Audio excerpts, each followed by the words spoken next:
Hi അസ്സലാമലൈക്കും welcome back. ഇന്നത്തെ നമ്മുടെ റെസിപ്പി ഒട്ടും എണ്ണ കുടിക്കാത്ത നല്ല പെർഫെക്റ്റ് ആയിട്ടുള്ള പൊരിച്ചപ്പത്തിൻ്റെ റെസിപ്പിയാണ്. പുട്ടുപൊടി വെച്ചിട്ടാണ് ഈ ഒരു പൊരിച്ചപ്പത്തിരി ഉണ്ടാക്കിയിട്ടുള്ളത്. അപ്പോൾ ഇതെങ്ങനെ ഉണ്ടാക്കിയെടുക്കാൻ നോക്കാം. അതിന് മുന്നായിട്ട് ഈ ചാനൽ ആദ്യമായിട്ട് നിങ്ങൾ കാണുന്നുണ്ടെങ്കിൽ നിങ്ങൾക്ക് ഇഷ്ടമായെന്നുണ്ടെങ്കിൽ പ്ലീസ് ഒന്ന് സബ്സ്ക്രൈബ് ചെയ്ത് സപ്പോർട്ട് ചെയ്യണേ. അപ്പോൾ ആദ്യം എന്താ ഒരു ബൗൾ എടുത്തിട്ടുണ്ട്. ഇതിലേക്ക് 2 കപ്പ് പുട്ടുപൊടി ചേർത്ത് കൊടുക്കാം. 250 ml കപ്പിലാണ് കേട്ടോ എടുത്തിട്ടുള്ളത്. ഏത് പുട്ടുപൊടി ആയിരുന്നാലും പ്രശ്നമൊന്നുമില്ല, നിങ്ങളുടെ കയ്യിൽ ഏതാണോ ഉള്ളത് അതെടുത്താൽ മതിയാകും. ഇനി ഇതിലേക്ക് 2 ടേബിൾ സ്പൂണ് അരിപ്പൊടിയാണ് ചേർക്കുന്നത്. വറുത്തതോ വറുക്കാത്തതോ ഏതായിരുന്നാലും കുഴപ്പമൊന്നുമില്ല, നിങ്ങളുടെ കയ്യിൽ ഏതാണുള്ളത് അതെടുക്കുക. 2 കപ്പ് അരിപ്പൊടി ചേർക്കുന്നത് കുറച്ചും കൂടി നല്ല സോഫ്റ്റ് ആയിട്ട് കിട്ടാൻ വേണ്ടിയിട്ടാണ്. ഇനി ഇതിലേക്ക് നല്ല തിളച്ചിട്ടുള്ള വെള്ളം ചേർത്ത് കൊടുക്കുക. 3 കപ്പ് വെള്ളമാണ് കേട്ടോ ഇതിലേക്ക് കറക്റ്റ് ആയിട്ടുള്ളത്. അപ്പോൾ ഞാൻ ആദ്യം ഇതിലേക്ക് 2.5 കപ്പ് വെള്ളമാണ് ചേർക്കുന്നത്. നന്നായിട്ട് തിളച്ചിട്ട വെള്ളം തന്നെ വേണം ചേർക്കാനായിട്ട്. കൂടെ തന്നെ ഇതിലേക്ക് ഉപ്പും കൂടെ ചേർത്ത് കൊടുക്കണം. അപ്പോൾ ഉപ്പ് ആദ്യം തന്നെ ചേർക്കുകയാണെങ്കിൽ അതാണ് കേട്ടോ ഏറ്റവും നല്ലത്. ഇതിലേക്ക് ആവശ്യമായിട്ടുള്ള ഉപ്പും കൂടെ ചേർത്തിട്ട് നല്ല പോലെ ഇതൊന്ന് മിക്സ് ചെയ്ത് കൊടുക്കാം. ആദ്യം ഇതിലേക്ക് 2.5 കപ്പ് വെള്ളമാണ് ചേർത്തത്. അത് പോരാൻ തോന്നിയപ്പോൾ അതിലേക്ക് 1/2 കപ്പ് വെള്ളം കൂടി ചേർത്തിട്ടുണ്ട്.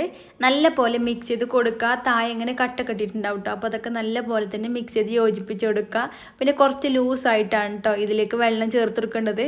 ഇനി അടച്ച് വെക്കുക. എന്നിട്ടൊരു 10 മിനിറ്റ് നിങ്ങൾ മാറ്റി വെക്കാം. മിക്സിൻ്റെ ജാർ എടുത്തിട്ടുണ്ട്. ഇതിലേക്ക് ഒരു 15 ചെറിയ ഉള്ളിയാണ് കേട്ടോ എടുത്തിട്ടുള്ളത്. 15ഓ 20ഓ അത് എത്ര വേണമെങ്കിലും എടുക്കുക. പിന്നെ കൂടുതൽ ചേർക്കുമ്പോൾ കൂടുതൽ ടേസ്റ്റ് ഉണ്ടാകും. അതും കൂടി ഒരു മിക്സിൻ്റെ ജാറിലേക്ക് അങ്ങ് ചേർത്ത് കൊടുക്കാം. ഇനി ഇതിലേക്ക് ഒരു 1.5 ടീസ്പൂണ് ചെറിയ ജീരകം കൂടെ ചേർത്ത് കൊടുക്കാം. നല്ല ജീരകം ഉണ്ടല്ലോ അതാണ് ചേർത്തിട്ടുള്ളത്. ഇനി ഇതിൻ്റെ ഫ്ലേവർ കൂടുതൽ ഇഷ്ടമുള്ളവർക്ക് 2 ടീസ്പൂൺ വരെ ചേർത്ത് കൊടുക്കുക. നിങ്ങൾക്ക് വേണമെന്നുണ്ടെങ്കിൽ ഇതിലേക്ക് കൂടെ തന്നെ തേങ്ങ കൂടെ ചേർത്ത് കൊടുക്കുക. ഞാനിവിടെ തേങ്ങ ചേർത്തിട്ടില്ല, നിങ്ങൾക്ക് വേണമെങ്കിൽ ചേർത്ത് കൊടുക്കുക. ഇനി നല്ല പോലെ ഇതൊന്ന് ചതച്ചിട്ടെടുക്കാം. ഒരുപാട് ഇങ്ങോട്ട് അരച്ചെടുക്കണ്ട, ചതച്ചെടുത്താൽ മതിയാകും. ഇതായി ഒരു ഇതിലൊന്ന് ചതച്ചെടുത്തിട്ടുണ്ട്. ഒത്തിരി അരച്ചെടുക്കണ്ട, അരച്ചെടുത്താൽ ഇതിൻ്റെ ടേസ്റ്റ് അങ്ങ് മാറിയിട്ട് വരും. ഇപ്പോൾ ഒരു 10 മിനിറ്റ് ആയിട്ടുണ്ട്. നമ്മൾ നേരത്തെ റെഡിയാക്കി വെച്ചിട്ടുള്ള ഒരു ഇത് റെഡി ആയിട്ടുണ്ട്.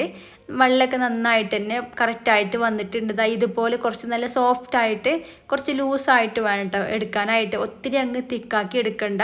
നല്ല ടൈറ്റ് ആക്കിയിട്ട് വെള്ളം ചേർക്കുകയാണെന്നുണ്ടെങ്കിൽ നമ്മൾ പൊരിച്ചെടുത്ത് കഴിഞ്ഞാൽ നല്ല ബലം ഉണ്ടാവും കേട്ടോ. അപ്പോൾ നല്ല സോഫ്റ്റായിട്ട് കിട്ടണമെന്നുണ്ടെങ്കിൽ കുറച്ച് വെള്ളം ലൂസാക്കിയിട്ട് എടുക്കുക. ഇനി നമ്മൾ നേരത്തെ ചതച്ച് വെച്ചിട്ടുള്ള ആ ഒരു മിക്സും കൂടെ ചേർത്തിട്ട് നല്ല പോലെ ഒന്ന് കുഴച്ചിട്ടെടുക്കാം. ഇതിവിടെ നല്ല സോഫ്റ്റ് ആവണ വരെ തന്നെ കുഴച്ചെടുത്തിട്ടുണ്ട്. നല്ല സോഫ്റ്റ് ആക്കിയിട്ട് തന്നെ എടുക്കണം. ഈ ഒരു രീതിയിൽ.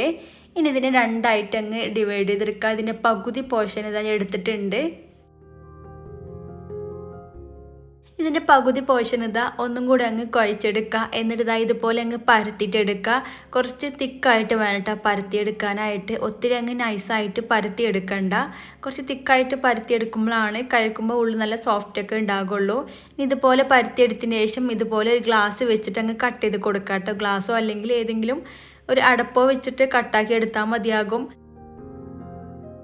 ഇതുപോലെ കട്ട് ചെയ്ത് കൊടുക്കുമ്പോൾ ആ ഒരു ഗ്ലാസിൻ്റെ ആ ഒരു അറ്റത്ത് കുറച്ച് ഓയിൽ എന്തെങ്കിലും ആക്കി കൊടുക്കുകയാണെങ്കിൽ നല്ല ഫിനിഷോട് കൂടിയിട്ട് കട്ട് ചെയ്തെടുക്കാൻ വേണ്ടി പറ്റും കേട്ടോ. പെട്ടെന്ന് തന്നെ കട്ടായിട്ട് വരികയും ചെയ്യും. ഈ ഒരു തിക്നെസ്സിലാണ് കേട്ടോ ഞാനിവിടെ എടുത്തിട്ടുള്ളത്. ഈ ഒരു തിക്നെസ് മതി. ഒത്തിരി അങ്ങ് തിക്കാക്കി എടുത്താൽ അത്രയ്ക്ക് അങ്ങ് നന്നായിട്ട് കിട്ടൂല. ഈ ഒരു തിക്നെസ്സിലാണ് എടുത്തിട്ടുള്ളത്. നിങ്ങൾക്ക് ഇത്ര തിക്നെസ് വേണ്ടെങ്കിൽ ഇതിനെ കുറച്ചിട്ട് എടുക്കാം കേട്ടോ. ഇനി ബാക്കിയുള്ളത് വെച്ചിട്ട് ഇതുപോലെ വീണ്ടും ഒന്നും കൂടി കുഴച്ചെടുക്കുക. എന്നിട്ടൊന്ന് പരത്തിയിട്ട് കട്ടാക്കി എടുത്താൽ മതിയാകും.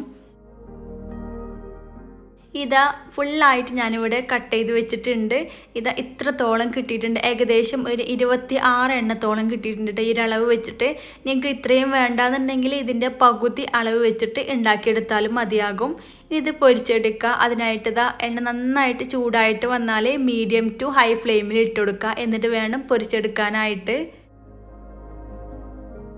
പിന്നെ ഇത് കുറച്ച് കട്ടിയുള്ളത് കൊണ്ട് തന്നെ നമ്മൾ നല്ല നൈസായിട്ട് പരത്തിയെടുത്തിട്ട് പൊരിച്ചെടുക്കണേക്കാട്ടും കുറച്ചും കൂടെ സമയം എടുക്കും കേട്ടോ. ഇതുപോലെ കട്ടിയുള്ളത് പൊരിച്ചെടുക്കുമ്പോൾ ഇതുപോലെ നന്നായിട്ട് മൊരിഞ്ഞിട്ട് വരുമ്പോൾ ഇതുപോലെ ഇങ്ങനെ പൊന്തിയിട്ട് വരും കേട്ടോ. മുകളിലേക്ക് ഇങ്ങനെ പൊന്തിയിട്ട് വരും. അപ്പോൾ അതങ്ങ് കോരി മാറ്റുക. ഒട്ടും എണ്ണ കുടിക്കാത്ത നല്ല അടിപൊളിയായിട്ടുള്ള പൊരിച്ചപ്പത്തിരിയാണ്.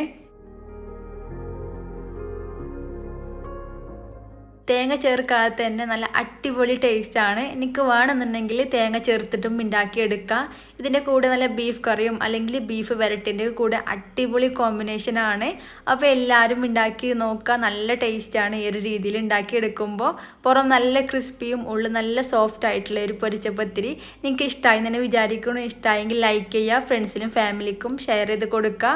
വീണ്ടും ഇതുപോലെ നല്ല അടിപൊളിയായിട്ടുള്ള റെസിപ്പി ആയിട്ട് കാണാം. താങ്ക്